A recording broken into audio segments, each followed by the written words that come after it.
Suaranya belum masuk, Pak.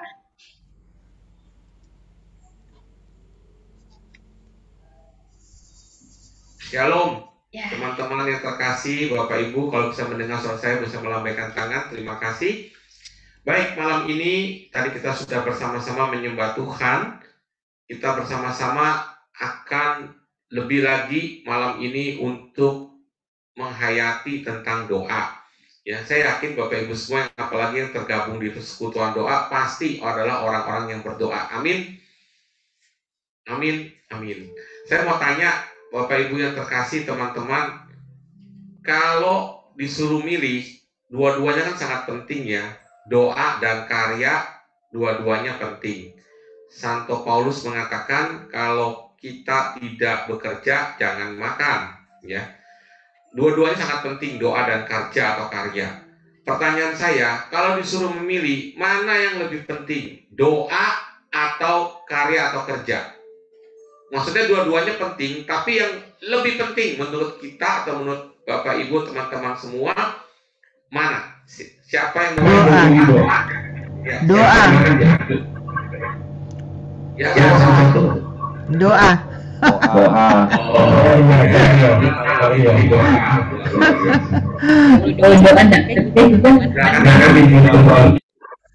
Yang diambil saja yang mau menyampaikan. Tadi Veronica pilih doa. Kalau Pak Rudi pilih apa nih?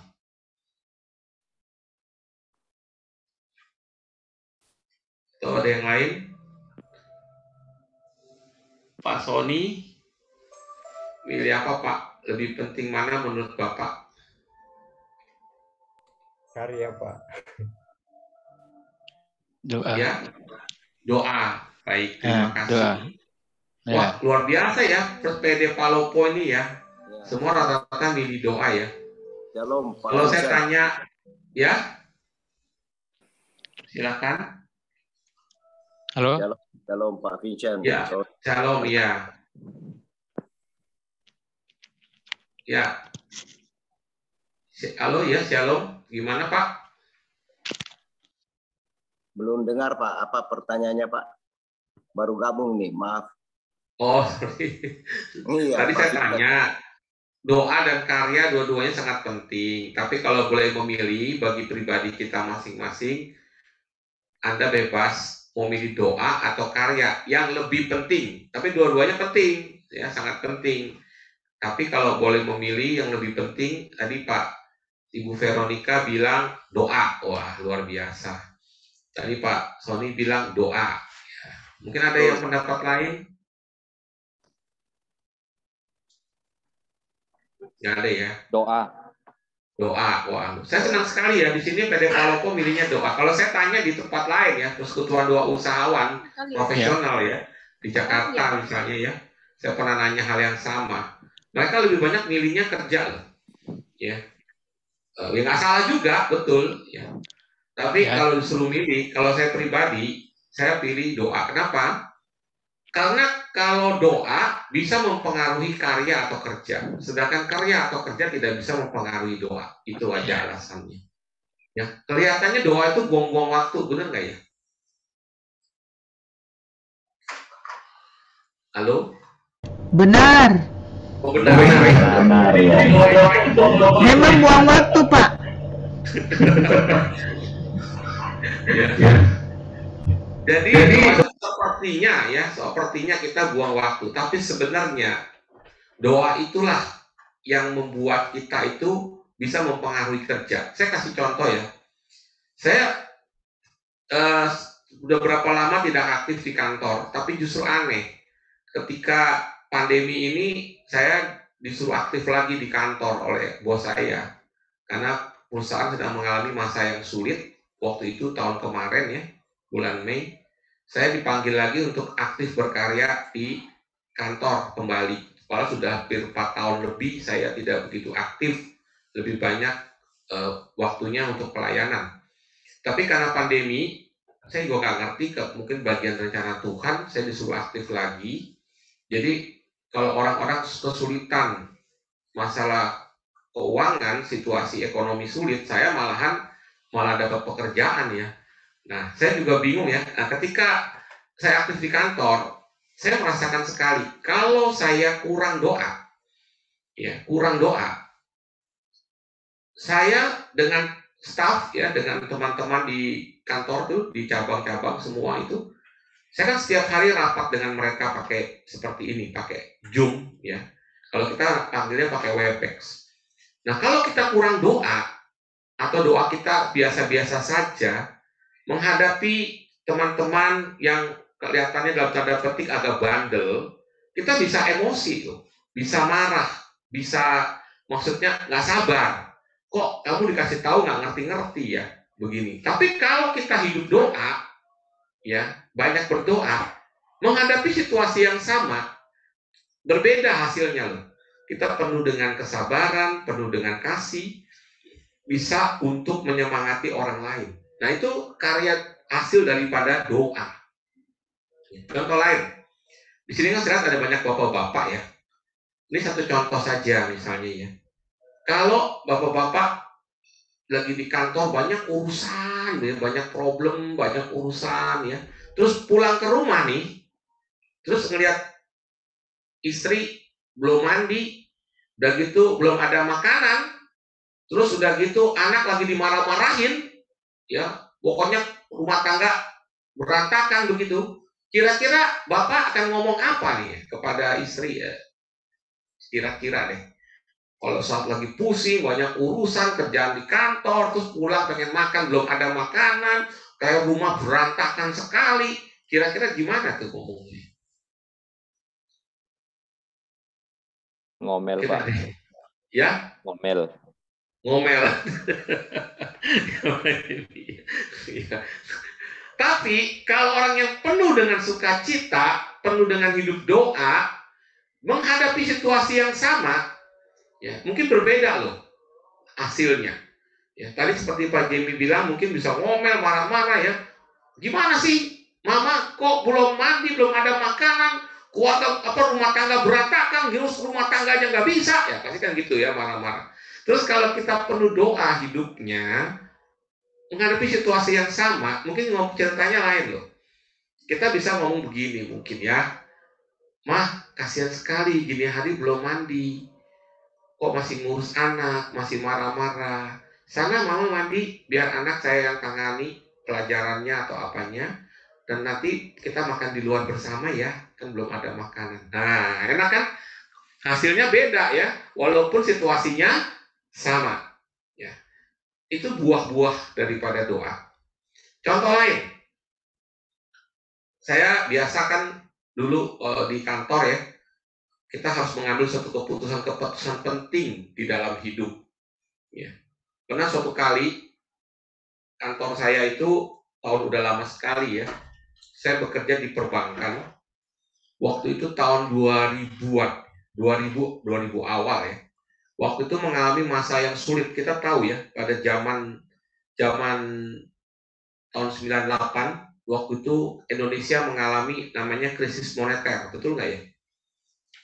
Krisis moneter, mungkin ada yang pernah ngalamin atau ada yang belum ngalamin nih ya. Mungkin umurnya kalau masih di bawah berapa ya, umur 20, di bawah 30 ya mungkin belum ngalamin ya. Jadi krisis moneter itu begitu berat ya, di mana banyak perbankan dilikuidasi. Waktu itu ada 16 bank dilikuidasi.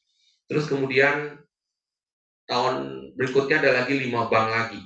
Nah, bank tempat saya bekerja tidak dilikuidasi tapi mengalami kesulitan yang berat. Ya, kami mengalami pendarahan dalam arti kata rugi ya. Setiap bulan rugi 5 miliar. Coba bayangkan ya. Lama-lama, nggak sampai setahun, berapa bulan saja, banknya bisa tutup itu karena rugi terus. Ya. Sedangkan saya waktu itu sebagai pengurus berpikir, loh, kalau begini terus, lama-lama banknya tutup. Kalau banknya tutup, waktu itu pengurus bank itu bisa masuk penjara. Karena bank yang dilikuidasi itu beberapa pengurusnya masuk penjara, ditahan ya.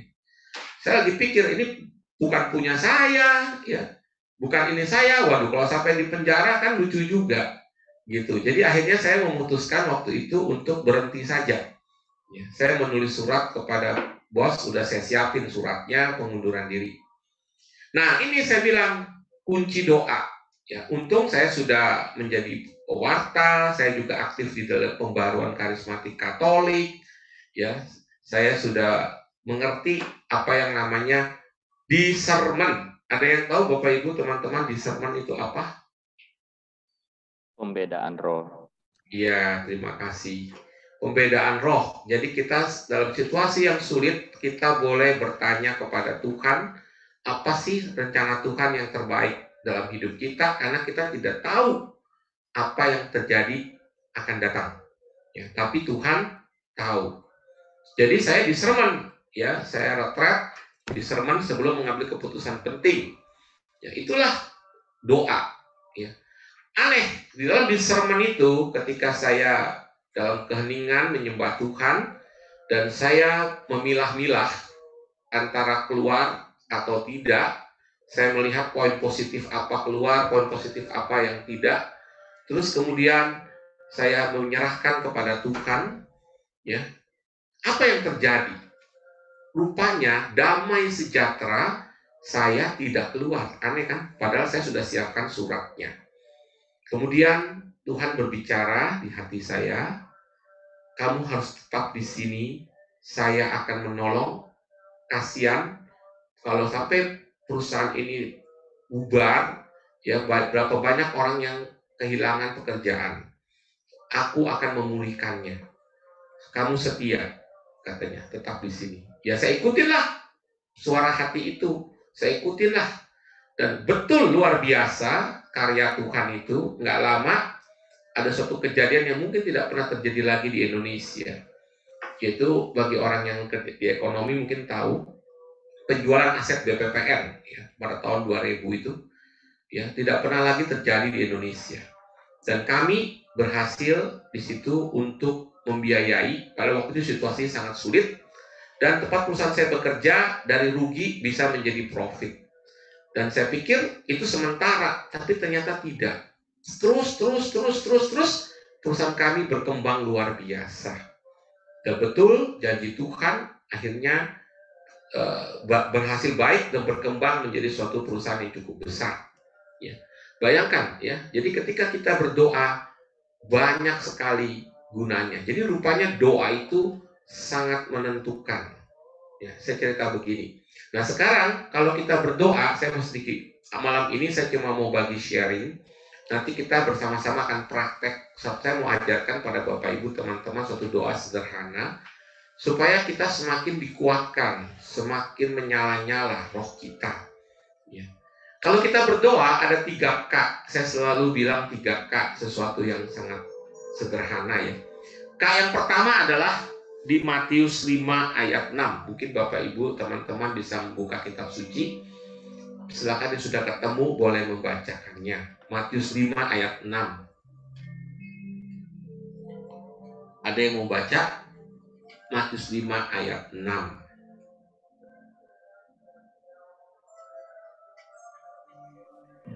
Oh sudah hafal, silakan Pak Beni. Matius 5 ayat 6. Berbahagialah orang yang lapar dan haus akan kebenaran, karena mereka akan dipuaskan. Ya, terima kasih. Berbahagialah orang yang lapar dan haus akan kebenaran, karena mereka akan dipuaskan. Jadi K yang pertama ketika kita berdoa adalah, mungkin ada yang tahu? Kelaparan. Kelaparan. Betul sekali ya. Jadi K yang pertama kalau kita berdoa, datanglah dengan penuh kelaparan, artinya kerinduan. Ya, maka engkau akan dipuaskan. Berapa banyak dari kita, mohon maaf, saya yakin bukan yang ada di sini, teman-teman kita yang lain datang berdoa kadang-kadang bukan kerinduan, tapi kewajiban. Beda ya, datang doa kepada Tuhan kerinduan dengan kewajiban. Cara paling gampang untuk mengetes keadaan kesehatan rohani kita sebenarnya sederhana. Kalau kita mau mengetes jasmani atau fisik kita bisa datang kemana? Mau ngetes kesehatan kita? Dokter. Kemana Pak? Ke dokter. Dokter. Ke dokter. Ya, ke laboratorium, ya kan? Cek SGOT, SGPT, kolesterol, kencing manis, diabetes, ya. Nah, kalau kita mau ngecek rohani kita, gampang sebenarnya. Sederhana. Kita berdoa itu kewajiban apa kerinduan? Kalau kita berdoa rasanya kewajiban, berarti ada yang nggak beres dengan rohani kita. Kalau kita berdoa kerinduan, udah benar kita.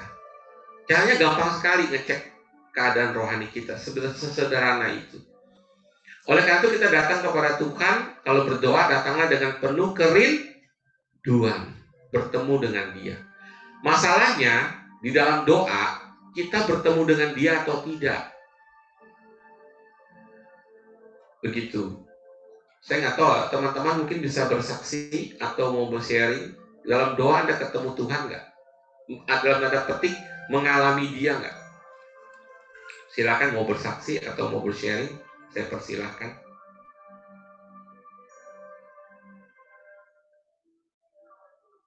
Ada?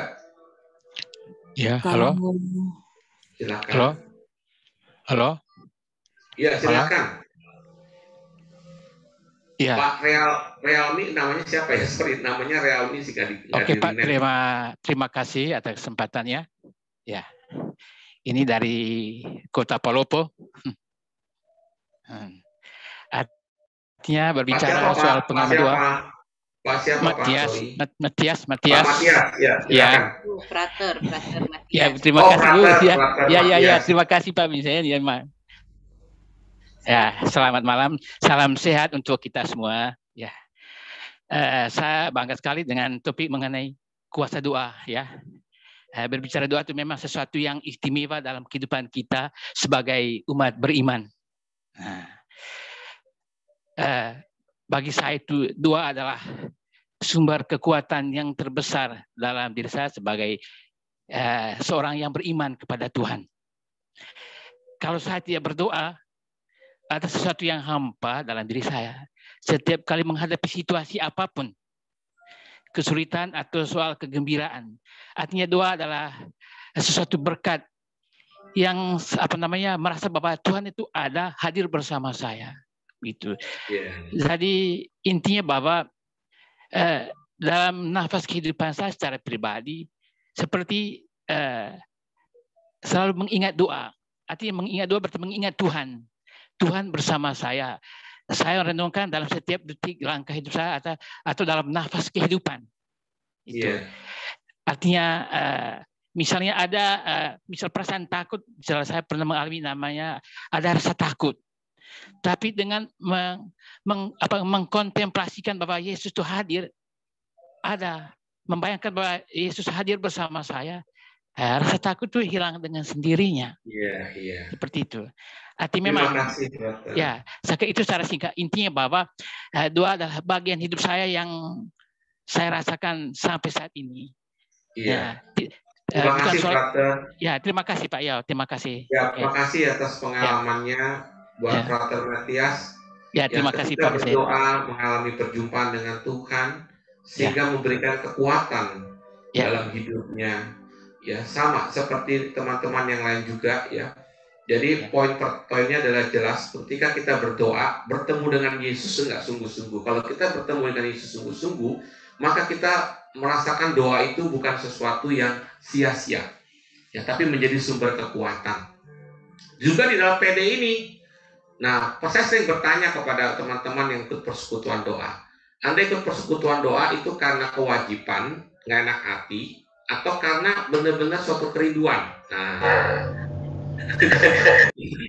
jangan sampai kita ikut persekutuan doa, aduh nggak enak hati sama ibu stres nih, nanti ditegor atau apa, itu lain cerita. Ya. Nah, pertanyaannya, dalam persekutuan doa, kita berjumpa dengan Tuhan nggak? Nah, ini lain persoalan lagi. Kadang-kadang kita dalam PD itu nggak bertemu dengan Tuhan. Karena apa? Ya, karena kita tidak berdoa. Kita cuma jadi pendengar doa. Tadi sayang ya, kita nggak dikasih kesempatan. Harusnya dikasih kesempatan untuk teman-teman para peserta ini untuk berdoa.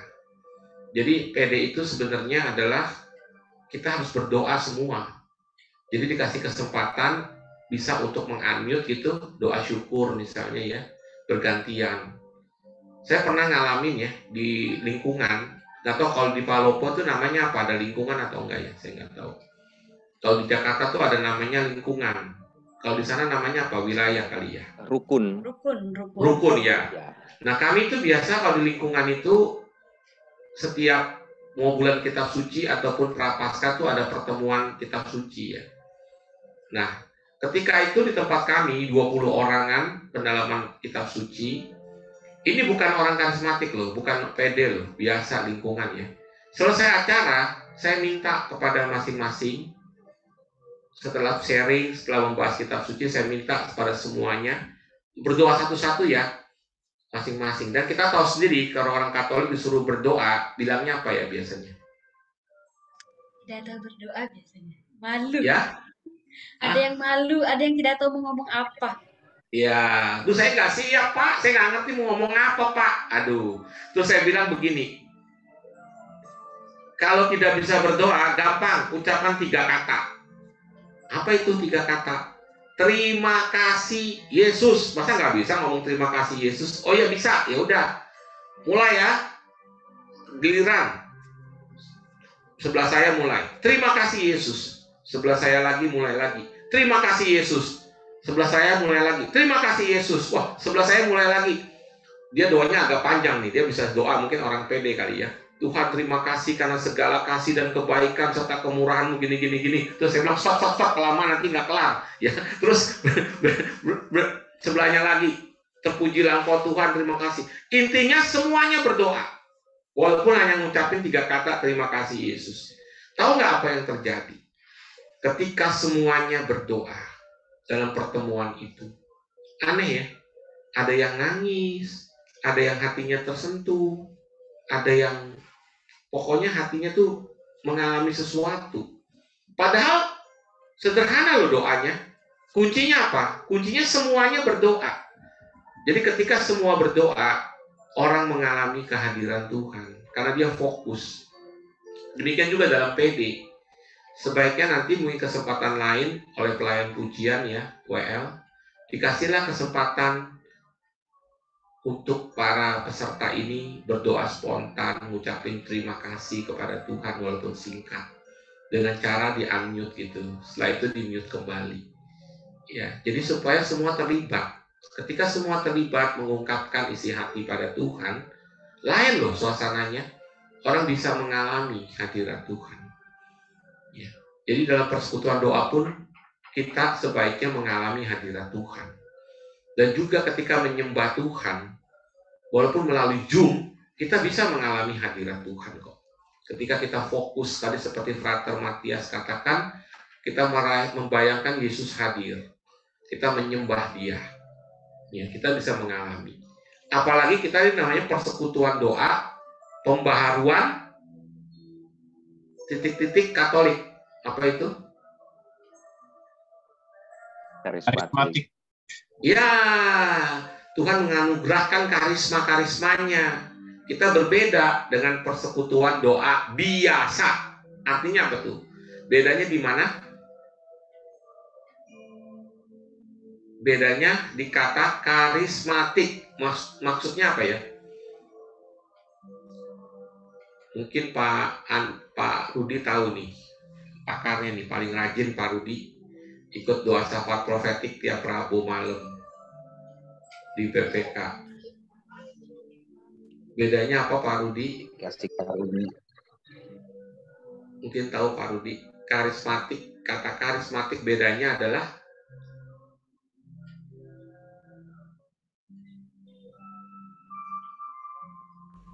nggak dengar ya kali ya? Boleh di-unmute. Atau stres? Pak Rudi boleh di-unmute. Ya. Apa bedanya dengan persekutuan doa biasa? Bedanya? Mungkin saya sedikit, Pak. Pak Yosef gimana? Ya, kalau persekutuan doa biasa kan ya doanya itu ya tematis atau ya monoton lah, terstruktur begitu ya, seperti doa biasa lah. Tetapi kalau PD karismatik, ya namanya karismatik, mempunyai karisma, diberikan karisma, baik dalam karisma untuk karisma pengetahuan atau karisma untuk mengalami kuasa Roh Kudus, ya, mengalami sesuatu yang lebih dibanding dengan persekutuan doa biasa, dan punya semangat baru. Semangat baru. Iya, Pak ya. Semangat baru di dalam. Iya.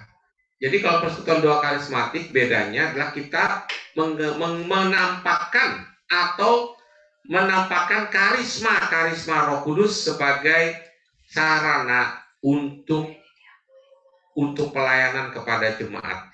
Jadi karisma Roh Kudus ditampakkan seperti karisma sabda pengetahuan, karisma nubuat, karisma berdoa di dalam roh, ya. Nah, itu yang harus ditampakkan. Nah, kalau PD kita tidak menampakkan karisma Roh Kudus, PD-nya bukan PD karismatik namanya, PD biasa. Nah, bagaimana menampakkan karisma Roh Kudus? Kita harus belajar, harus mungkin dapat pengajaran mengenai hal itu. Akan beda sekali kalau PD dengan karisma Roh Kudus, orang mengalami suatu kuasa dan hadirat Tuhan. Ya, tadi saya tidak merasakan ada itu, ya. Nanti kita akan praktekkan bersama. Baik, jadi K yang pertama kerinduan. K yang kedua di Matius 21, 21, 22. Silakan, ada yang mau baca? Matius 21 ayat 21 sampai 22. Pada waktu itu Yesus ketika dia mau makan buah ara, ya, ternyata pohon itu belum berbuah. Terus Yesus mengutuk pohon ara itu, mulai sekarang kau tidak akan berbuah untuk selama-lamanya. Dan besoknya para murid ketika lewat situ bingung, loh pohon aranya udah mati. Dan Tuhan Yesus berkata demikian. Silakan yang sudah ketemu boleh membacakannya. Yesus menjawab mereka, aku berkata kepadamu, sesungguhnya jika kamu percaya dan tidak bimbang, kamu bukan saja akan dapat berbuat apa yang kau perbuat dengan pohon ara itu, tetapi juga jikalau kamu berkata kepada gunung itu, beranjaklah dan tercampaklah ke dalam laut, hal itu akan terjadi. Dan apa saja yang kamu minta dalam doa dengan penuh kepercayaan, kamu akan menerimanya. Iya, terima kasih. Apa saja yang kamu minta dalam doa dengan penuh kepercayaan, kamu akan menerimanya. Jadi K yang kedua, kalau kita berdoa, berdoalah dengan penuh Kepercayaan. Iya, penuh kepercayaan atau keyakinan, maka kamu akan menerimanya.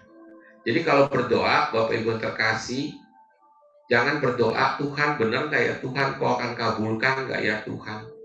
Percayalah kalau itu sesuai dengan kehendak Tuhan, pasti Tuhan kabulkan. Bapak Ibu ingat bacaan hari ini? Mengenai apa? Bacaan Injil hari ini? Tentang berdoa. Ya, kalau kamu mau ngetok pintunya dibuka, meminta mendapat, Akan diberikan. ya memberikan, yang Carilah maka akan mendapat. ya. Jadi kalau kita berdoa dengan penuh keyakinan. Saya cerita sedikit ya. Waktu itu saya acara pendalaman iman juga di lingkungan. Setelah selesai, ada ibu ketua rukun ya. Dia bilang, Pak Vincent tolong doakan, di sini ada warga kita yang sedang sakit. Seorang ibu muda. Terus saya bilang, oke, masuk ke kamar. Terus teman-teman, ibu-ibu semua saya minta juga pengurus ya masuk ke kamar mendoakan ibu ini. Saya tanya sama ibu ini, ibu sakit apa? Wajahnya muram, sedih sekali. Saya lihat kayak mungkin sakitnya berat nih. Terus saya tanya sama dia, sakit apa Bu? Kok ibu kayaknya kayak betul-betul berat bebannya ya. Terus ibu tuh sedih sekali dan dia katakan, dia masih muda lah, umur 35 tahun ibu itu. Terus dia katakan, saya baru dibiopsi dan baru divonis bahwa saya menderita CA, cancer ya, di payudaranya. Dia takut sekali. Dia punya anak masih kecil. Dia rasanya seperti kalau dari vonis itu rasanya tuh bebannya berat dan merasa, waduh, pikirannya udah bakalan meninggal aja begitu loh, ya. Terus ketika saya mau berdoa, saya tanya sama dia, ibu percaya Tuhan Yesus sanggup menyembuhkan ibu? Terus dia jawabnya apa? Jawabnya begini, ya percaya sih Pak Vincent. Kira-kira dia percaya nggak? Tidak yakin. Tidak yakin itu ragu-ragu. Setengah. Kira-kira buat tenangin aja ya. Ya percaya sih Pak Vincent. Sambil lemes gitu ngomongnya. Terus sebelum berdoa, saya ceritakan dalam kitab suci di Injil Lukas ada suatu cerita wanita yang sakit pendarahan 12 tahun yang sudah tidak bisa disembuhkan oleh siapa-siapa, yang udah habis hartanya. Ketika dia mendengar Yesus lewat, dia berkata dari dalam hatinya, asal ku jamah saja jumbai jubahnya maka aku akan sembuh. Dan betul ketika Yesus lewat, dia menjamah jumbai jubah Yesus dan seketika itu juga pendarahannya berhenti. Dan Yesus tanya, tadi siapa yang menjamah aku ya? Dia tanya sama murid-muridnya. Terus dia bilang, guru, orang segini banyak ya, mana kita tahu yang jamah kamu siapa? Karena orang berdesak-desakan. Tidak, kata Yesus. Soalnya aku merasa ada kuasa yang keluar daripadaku. Jadi rupanya ketika dengan iman wanita ini menjamah jubah Yesus, ada kuasa yang keluar dari Yesus. Menjamah ibu itu. Dan sehingga pendarahannya berhenti. Hal yang sama saya ceritakan juga sama ibu yang kita doakan itu. Saya bilang, Bu, kalau ibu percaya, ibu dapat menarik kuasa Yesus memulihkan ibu dan menyembuhkan. Jadi waktu saya tanya begitu, saya tanya ulang, ibu percaya sekarang kan kuasa Yesus? Jawabannya sudah lain. Saya percaya, Pak Vincent. Udah langsung didoakan. Nyanyi lagu. Allah kuasa melakukan segala perkara. Allahku maha kuasa. Dia ampuni segala dosa, sembuhkan yang sakit. Allahku maha kuasa. Saya ajak ibu itu untuk membayangkan Yesus hadir di hadapannya. Saya minta ibu-ibu yang lain untuk menumpangkan tangan pada ibu itu. Saya tidak mendoakan dia loh, saya tidak mendoakan ibu itu. Saya jarak kurang lebih ada 2 meter di depan ibu itu. Saya cuma membangkitkan imannya. Saya hanya mengatakan begini, saat ini Yesus ada di hadapanmu, terimalah dia dengan penuh iman, dan sekarang tariklah nafas, rasakan kuasa Yesus mengalir memenuhi engkau saat ini dan menyembuhkan engkau. Rasakan kuasanya mengalir, memulihkan, menyembuhkan engkau. Terimalah anugerahnya, terimalah kuasanya dengan penuh iman. Ya. Percayalah, rasakan kuasanya. Saya cuma doa begitu-gitu aja, ya, membangkitkan imannya. Terus nyanyi lagi, Allah kuasa, meminta ibu itu untuk menyerah kepada Tuhan. Kurang lebih 10 menit kali doa ya. Setelah selesai saya buka mata ya. Saya lihat ibu itu, aduh dia menangis luar biasa, air matanya banyak sekali ya. Tapi ada satu hal yang berbeda saya lihat ya di wajahnya. Wajahnya sekarang penuh damai, ketenangan, kepasrahan ya. Ibu ini 2 hari lagi memang akan berangkat ke Singapura untuk second opinion. Jadi dia mau minta pendapat di sana, diperiksa ulang ya. Kemudian apa yang terjadi? 3 hari kemudian saya ditelepon oleh ketua lingkungan, ketua rukunnya itu. Dia bilang, Pak Vincent, ingat nggak ibu yang kita doakan berapa hari yang lalu? Iya, dapat kabar dari Singapura bahwa tidak diketemukan sel kanker. Ya, luar biasa. Dan saya ketemu ibu ini 1 tahun kemudian ketika saya membawakan retret pengutusan CAP. Karena di paroki saya sendiri, Kelapa Gading, retret pengutusan setelah kursus evangelisasi kan ada retret pengutusan. Ibu ini ikut, dia tepuk saya, dia katakan, Pak Vincent masih ingat saya nggak? Waduh, saya lupa, saya bilangnya. Itu lupa yang saya didoain dulu tuh tahun yang lalu. Sekarang saya sudah sehat, saya ikut CAP, kurs evangelisasi, dan dia aktif di lingkungan. Ya. Itulah yang kedua. Kalau Anda berdoa, berdoalah dengan penuh keyakinan. K yang ketiga, Lukas 18 ayat yang ke-7. Silakan mau yang buka kitab suci. Lukas 18 ayat yang ke-7. Pada waktu itu ada wanita, ada di suatu kota, Yesus memberikan suatu cerita ya, di suatu kota ada hakim yang tidak takut kepada siapapun, juga kepada Allah dia tidak takut. Hakim ini otoriter lah. Tapi ada wanita yang minta tolong untuk dibela haknya. Hakim ini nggak takut sama siapa-siapa, apalagi wanita itu. Tapi karena wanita ini ngerengek, terus bisa dibela haknya, akhirnya hakimnya, ya ini juga deh, ibaratnya bahasa Chinese-nya, kalau saya orang Chinese, bofat. Bofat itu apa ya artinya ya? Apa ya artinya ya? Bahasa Indonesianya saya kok nggak menemukannya. Apa boleh buat? Apa boleh buat ya? Udah capek ya digerendengin terus ya, kayak anak kita mau minta es nggak dikasih, dia guling-gulingan ya. Minta es ya. Nah gitu. Ya, terus di akhir itu Yesus mengasih kesimpulan. Yohanes Lukas 18 ayat 7. Silakan Pak yang sudah ketemu atau Ibu yang mau baca.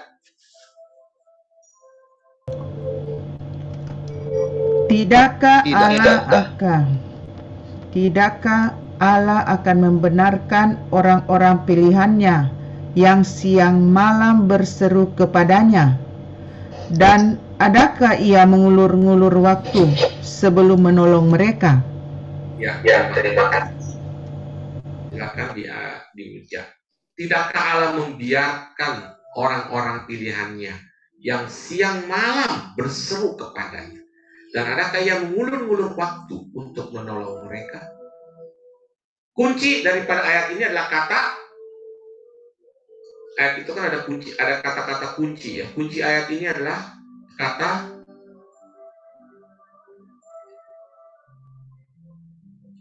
ada yang tahu? Siang malam berseru kepadanya. Iya. Kayak rumah makan Padang aja ya, rumah makan Padang pagi sore. Kalau ini siang dan malam ya. Artinya terus menerus berseru kepada Tuhan, tidak putus-putusnya, tidak patah semangat ya. Jadi K yang ketiga, kalau Anda berdoa dengan penuh kesetiaan, ketekunan. Ya. Mungkin sampai dengan berapa puluh tahun Tuhan baru kabulkan, tetap tekun. Itu ada istilahnya namanya PUSH, P-U-S-H, pray until something happen. Berdoalah sampai sesuatu itu terjadi. Ya. Saya pernah mendoakan keluarga saya. Dalam ini adalah papa mama saya dan kedua kakak saya. Saya bertiga saudara. Jadi berdua kakak saya. Ketika saya mengalami Tuhan Yesus dan dibaptis, saya mengalami suatu kebahagiaan yang begitu besar karena saya boleh mengalami keselamatan. Dan saya pengen agar orang-orang yang saya cintai juga boleh menerima Yesus, mengalami penyelamatan dari Tuhan Yesus seperti yang saya alami. Padahal papa mama saya, dia tidak mengerti tentang agama, kerjanya cuma kereta api. Tahu ya kereta api ya? Duit terus ya. Jadi papa mama saya itu punya toko, buka jam 5 pagi, tutup jam 10 malam. Tidak ada waktu untuk Tuhan, apalagi boro-boro ya, semua kerja nyari duit terus ya. Kakak saya juga dua-duanya juga katakan boleh tidak mengenal Tuhan. Jadi saya berdoa untuk mereka supaya Tuhan membukakan pikiran mereka, hati mereka, supaya mereka percaya kepada Tuhan Yesus. 1 tahun berdoa, saya berdoa ya, pagi dan malam. Ya. sehari 2 kali untuk itu. Setahun berlalu tidak terjadi apa-apa. 2 tahun, 3 tahun, 4 tahun, 5 tahun, 6 tahun, 7 tahun, 8 tahun, 9 tahun, tidak terjadi apa-apa. Padahal saya selalu menceritakan tentang Yesus, saya berusaha menjadi anak yang baik, memberikan contoh, teladan, ya. Tidak terjadi apa-apa. Tahun ke-10, capek deh saya berdoa, ya. Tuhan, 10 tahun, Tuhan, pagi dan malam, Tuhan. Kau denger nggak sih, Tuhan? Padahal doanya bagus nggak ya? Mohonnya bagus apa enggak tuh? Bagus. Halo? Bagus, saya tidak mohon minta rumah 10 lantai ya, atau mobil BMW gitu. Ya. Saya cuma minta tolong Tuhan, Engkau menyelamatkan keluarga saya, orang-orang yang saya cintai. Ya. Saya capek juga ya, tahun ke-10 tidak terjadi apa-apa, saya mau stop aja deh, doa dah. Ya, tapi saya baca satu buku Santo Santa ya, saya terkesan sekali akan seorang ibu ya, janda ya, yang anaknya itu berandalan, kumpul kebo, ya, dia capek hati lihat anaknya, tapi janda ini dia tekun berdoa untuk anaknya.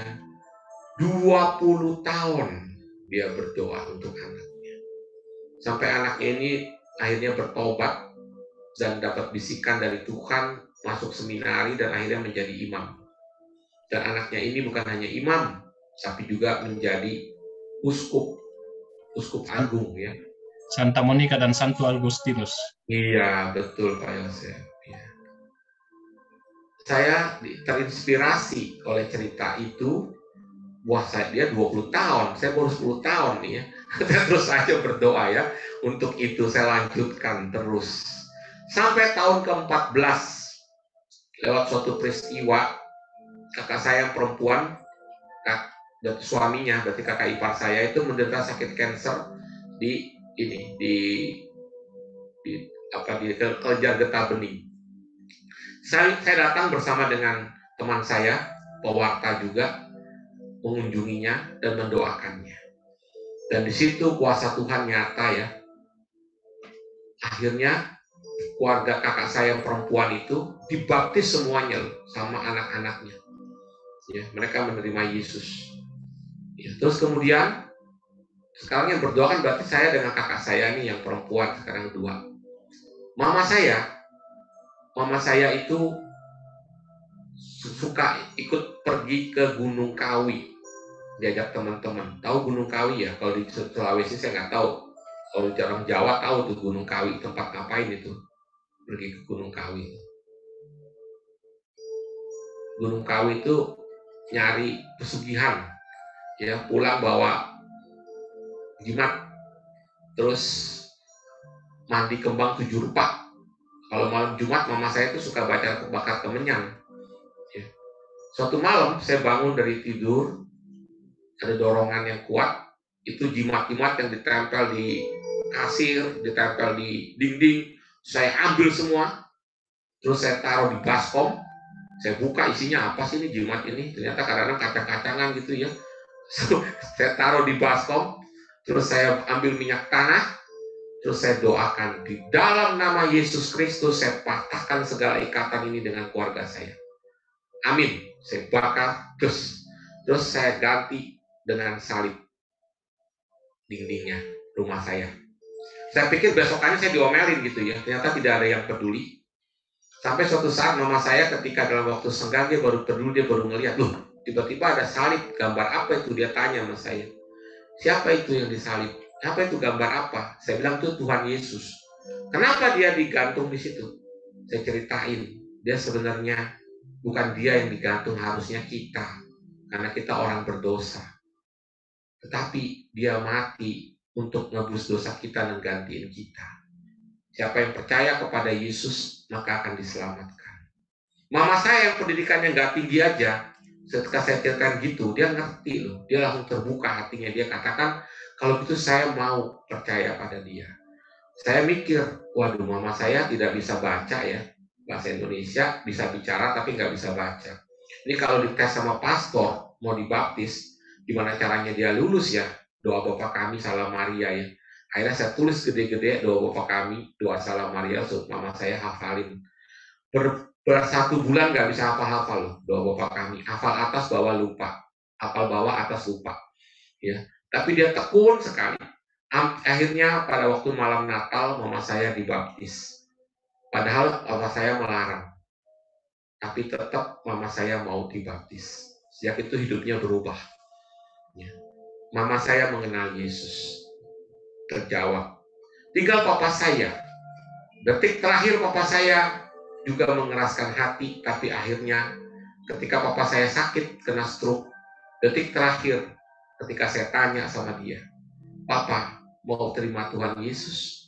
Dan papa saya ngangguk-ngangguk. Langsung saya panggil imam untuk membaptis dia. Ya, tidak terlambat, papa saya juga mengenal Yesus. Dan terakhir kakak saya yang laki-laki, saya pikir susah sekali dia untuk mengenal Tuhan. Saya agak surprise ketika akhirnya dia juga memberi diri dibaptis.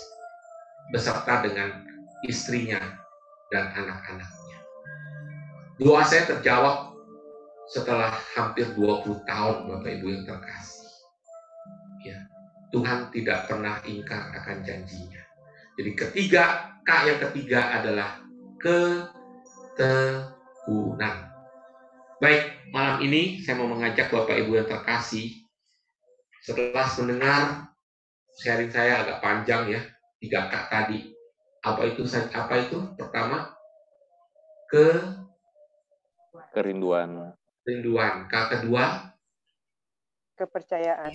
Keyakinan, kepercayaan. K ketiga, Ketekunan. Saya mau mengajak Bapak Ibu semua yang terkasih, doa yang sangat sederhana. Doa itu nggak usah ruwet-ruwet ya. Saya mau mengajak satu doa yang sederhana. Saya mau ajak Bapak Ibu untuk doa sederhana sekali. Anda menarik nafas, Anda fokus saja pada Tuhan. Ketika Anda menarik nafas, Anda menarik seluruh kasih dan kuasa Yesus mengalir dalam hatimu.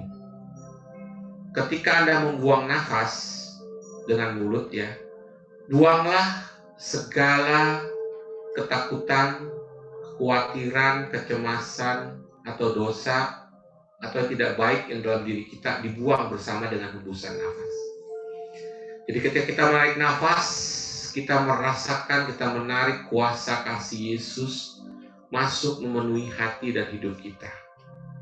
Ketika kita membuang nafas, sambil membuang nafas kita buang segala dosa, ketakutan, kekhawatiran, kemarahan, kita buang bersama hembusan nafas.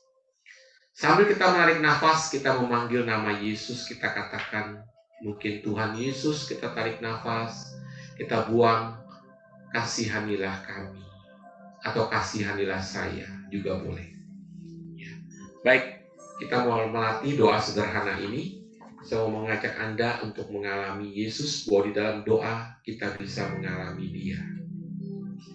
Saya mau mengajak Anda untuk sungguh-sungguh menyiapkan diri. Kita fokus pada Tuhan, kita memejamkan mata saat ini. Jadikan aku, Tuhan, rumah doamu. Rumah doamu, agar semua suku bangsa, datang menyembahmu,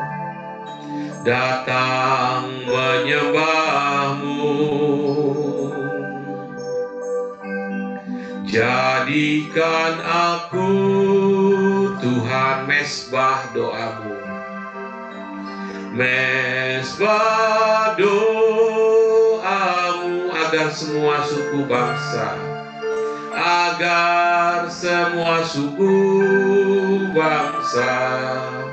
datang menyembahmu. Ku bawa hidupku sekarang, ku bawa hidupku sekarang ke tempat kudus-Mu Tuhan. Ke tempat kudus-Mu Tuhan, di mezbah-Mu ku serahkan. Di mezbah-Mu ku serahkan seluruh hidupku, seluruh hidupku. Penuhi hatiku sekarang, penuhi hatiku sekarang dengan urapan yang baru, dengan urapan yang baru, agar aku lebih lagi, agar aku lebih lagi mendengar suara-Mu, mendengar suara-Mu. Katakan, jadikan aku, jadikan aku Tuhan rumah doa-Mu, rumah doa-Mu, agar semua suku bangsa, agar semua suku bangsa datang menyembah-Mu, datang menyembah-Mu. Jadikan aku, jadikan aku Tuhan mezbah doa-Mu, mezbah doa-Mu, agar semua suku bangsa, agar semua suku bangsa datang menyembah-Mu, agar semua suku bangsa, agar semua suku bangsa datang menyembah-Mu. Mari kita sembah Dia. Haleluya, haleluya. Angkatlah hatimu, haleluya. Kita sembah Dia, haleluya. Pejamkan matamu, haleluya. Sembah Dia dengan segenap hati. Haleluya, Dia ada di hadapanmu saat ini. Haleluya, sembahlah Dia. Haleluya,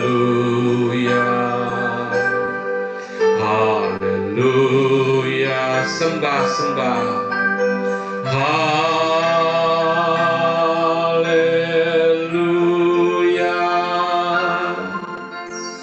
haleluya. Sembahlah Dia dengan segenap hati. Haleluya,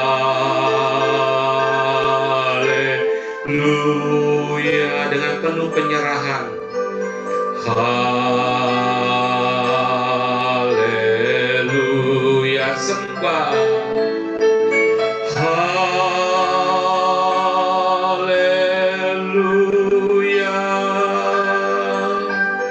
haleluya, haleluya,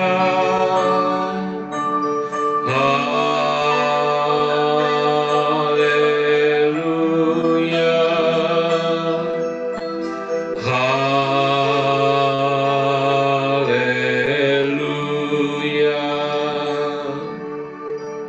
Yang mau berdoa dalam roh bisa meng-unmute. Iya la la la la la la la. Iya la la la. Sembah Tuhan, katakan haleluya. La la la la la la la la la la la la la la. Iya la la la la. Anda boleh meng-unmute bersama-sama menyembah. Iya la la la la la la la. Ya la la la la la la la. Ya la la la la la la. Ya la la la la la la. Ya la la la la la.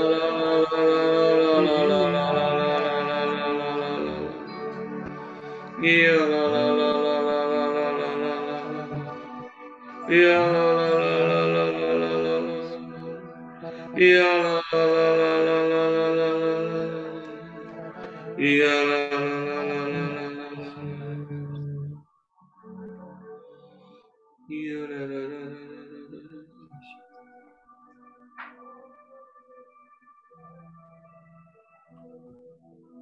Dalam keheningan saat ini,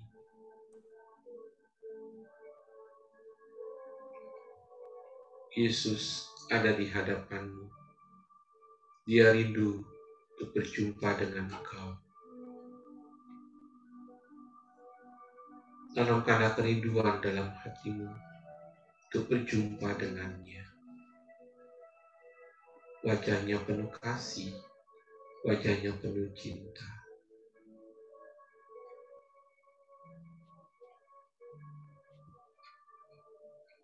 Dia memenuhi hatimu saat ini dengan kasih-Nya. Rasakan kasih-Nya mengalir. Tariklah nafas, panggillah namanya, Tuhan Yesus. Sambil engkau merasakan kasih-Nya mengalir dalam hatimu, sangat dalam. Memberikan keteduhan, ketenangan. Buanglah nafas, katakan kasihanilah saya. Sambil membuang nafas, buanglah segala ketakutan dan kekhawatiran hidupmu.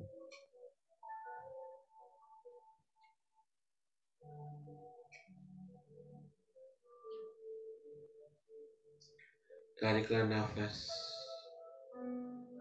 panggillah namanya, Tuhan Yesus. Rasakan kasih-Nya mengalir memenuhi hatimu. Buang nafas, katakan kasihanilah saya. Sambil dibuang segala dosa-dosamu, kemarahanmu, bersama dengan hembusan nafasmu.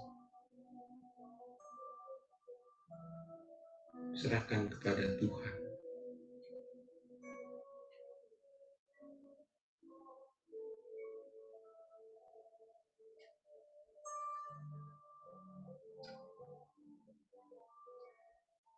Tariklah nafas.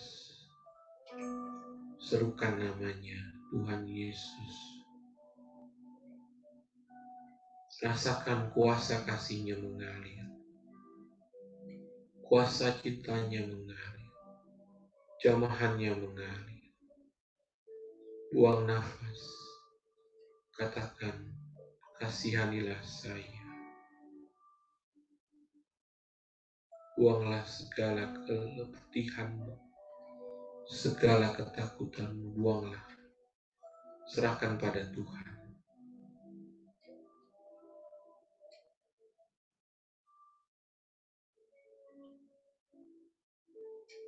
Rasakanlah damai sejahtera mengalir dalam hatimu. Tuhan rindu menyatakan kasih-Nya kepadamu. Terimalah anugerah-Nya. Terimalah kasih-Nya. Yesus Tuhan.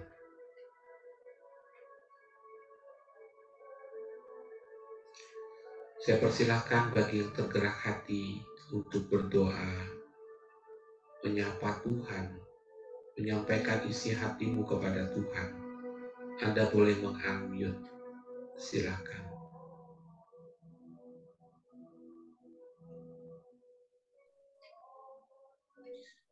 Terima kasih Tuhan Yesus atas belas kasih-Mu, atas cinta-Mu yang Engkau nyatakan kepadaku, kepada keluargaku, bahkan kepada kami sekalian yang ada di dalam kelompok PDKK Santo Mikael malam ini.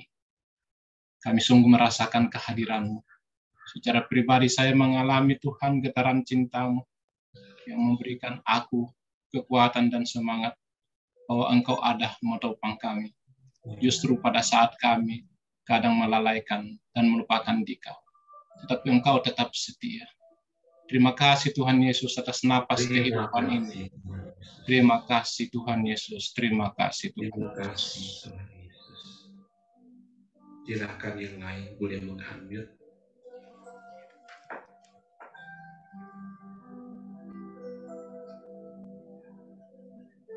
Terima kasih Tuhan atas segala kasih karunia-Mu sepanjang hidup kami. Terima kasih Tuhan Yesus. Terima kasih. Terima kasih ya Yesus, karena Engkau sendirilah yang menggerakkan hati kami untuk bisa hadir bersama-sama di ruang Zoom ini bersama Pak Vincent. Terima kasih ya Bapa. Terima kasih.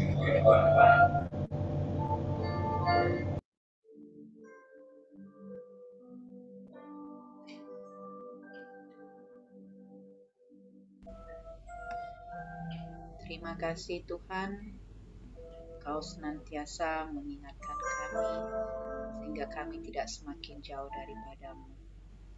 Terima kasih ya Tuhan untuk kasih-Mu Terima dalam kasih keluarga ya Tuhan. kami. Terima kasih ya Tuhan. Terima kasih ya Tuhan.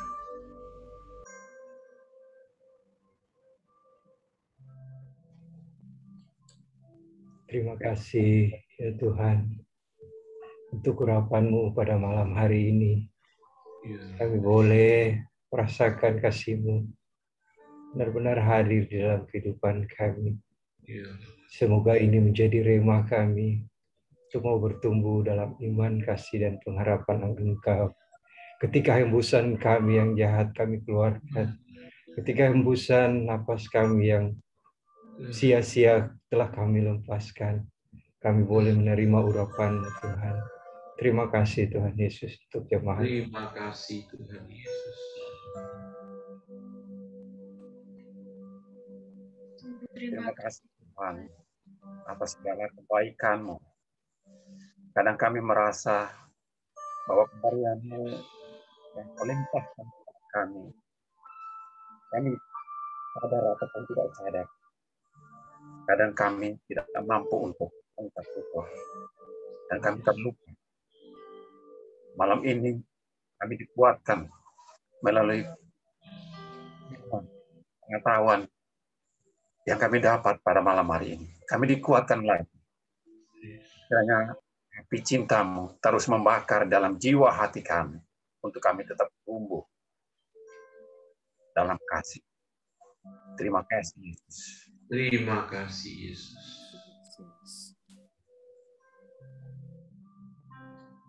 Tuhan, kasih-Mu mengalir kepada kami. Terima kasih Tuhan Yesus. Dan biarlah persekutuan doa Palopo ini Tuhan, perbaruan karismatik Katolik ini semakin berkembang, bertumbuh, membawa banyak jiwa-jiwa mengalami kasih-Mu. Berkati dan urapi para pengurusnya Tuhan, untuk bersatu hati dengan semangat berkobar-kobar dengan api Roh-Mu. Kau curahkan kasih-Mu. Terima kasih Tuhan.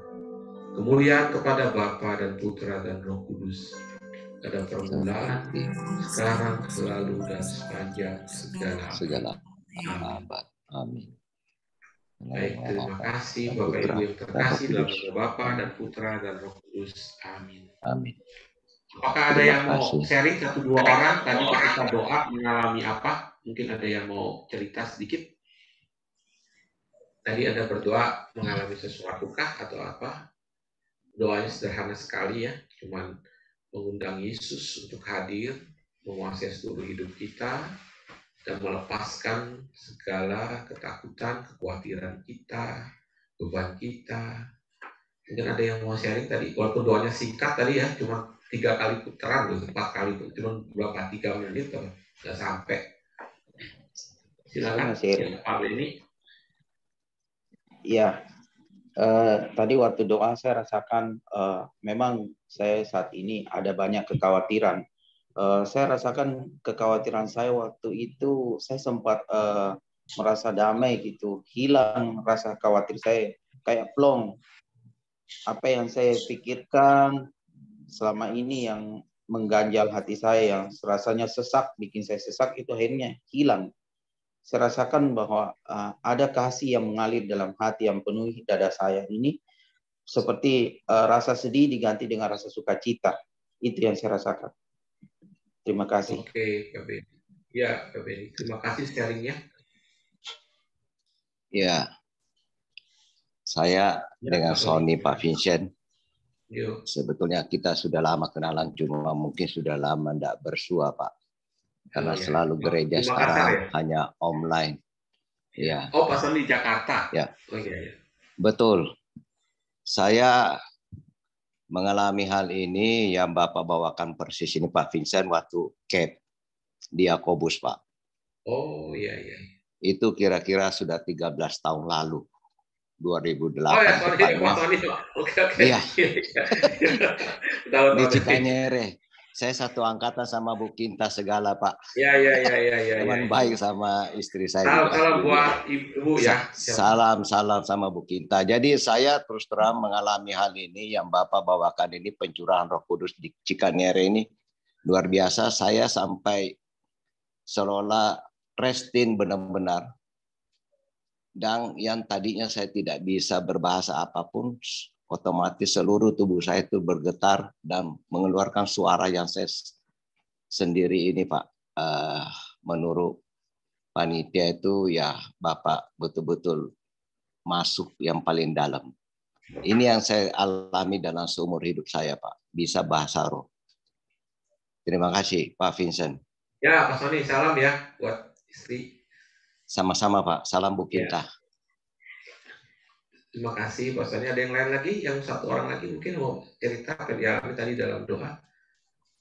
Ya, saya Pak Vincent. Silakan. Itu jelas pada saat doa tadi merasakan urapan.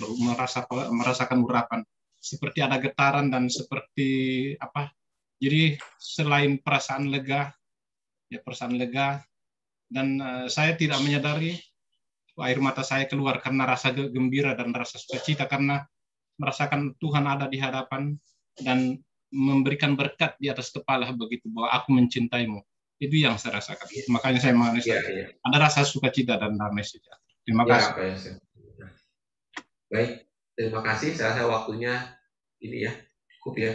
Soalnya saya mau ada PD lagi di sini di Yakobus hari Kamis. Baik. Sederhana sekali doa. Jadi ketika kita datang kepada Tuhan, kita sungguh merasakan kasih-Nya. Sebenarnya kita berdoa tuh indah sekali. Kita berjumpa dengan Dia. Jadi doa kita tuh benar-benar berkualitas. Suatu kerinduan kita mengalami cintanya. Tuhan memberkati Anda semuanya. Semakin maju, semakin bertumbuh di dalam doa ya. Karena doa itu sumber kekuatan di mana kita bertemu dengan Tuhan. Dia akan memimpin, menuntun seluruh perjalanan hidup kita. Mungkin kalau kita lupa atau apa, Tuhan membimbing. Semakin kita banyak berdoa, semakin kita akan dipimpin oleh Dia. Hingga hidup kita akan semakin berkenan kepadanya. Tuhan memberkati Anda semuanya. Amin.